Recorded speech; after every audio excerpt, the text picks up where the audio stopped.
Bismillahirrahmanirrahim. Assalamualaikum warahmatullahi wabarakatuh. Mayroon tatlong uri ang mga kaibigan.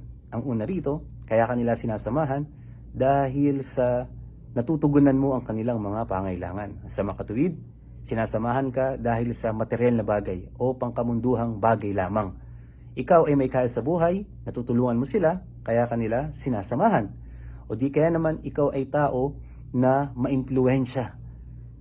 Kaya naman, gusto nila na maging ma-impluwensya rin sila sa pamamagitan mo. May mga kilala kang tao na may mga kapangyarihan, may mga posisyon sa buhay, may mga kaya. Kaya kanila sinasamahan dahil gusto nila makilala yung mga tao na yon.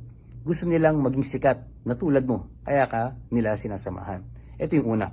Pangalawang tao naman, yung pangalawang uri ng kaibigan, yung mga kaibigan na kaya ka lamang sinasamahan dahil sa pagsasayang ng oras. Hindi ka inuutusan gumawa ng mabuti, ni hindi ka inuutusan gumawa ng masama.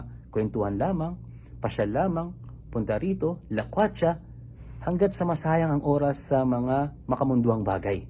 Nasasayang ang oras. Yan yung pangalawang uri ng kaibigan.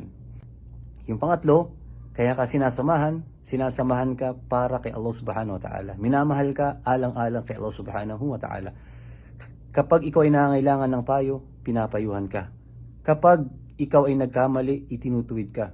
Kapag nagkasala ka, pinapaalalahanan ka na yung bagay na yan ay mali. Sa makatuwid, yung tao na yan, sinasamahan ka niya alang-alang kay Allah subhanahu wa ta'ala. Sinasabi sa banal na Quran, Al-akhila'u yawma idhin ba'duhum li ba'din adu illa al-muttaqin. Tunay na ang mga magkakaibigan sa kabilang buhay. Ang mga magkakaibigan sa kabilang buhay ay magkakaaway. Sila ay magtatalo-talo sa kabilang buhay, maliban na lamang sila na mga nagsama-sama dito sa mundo para kay Allah subhanahu wa ta'ala. Sila ay mga matatakutin kay Allah subhanahu wa ta'ala. Kaya ikaw, tanungin mo ang iyong sarili, sino ba ang iyong sinasamahan? Assalamualaikum warahmatullahi wabarakatuh.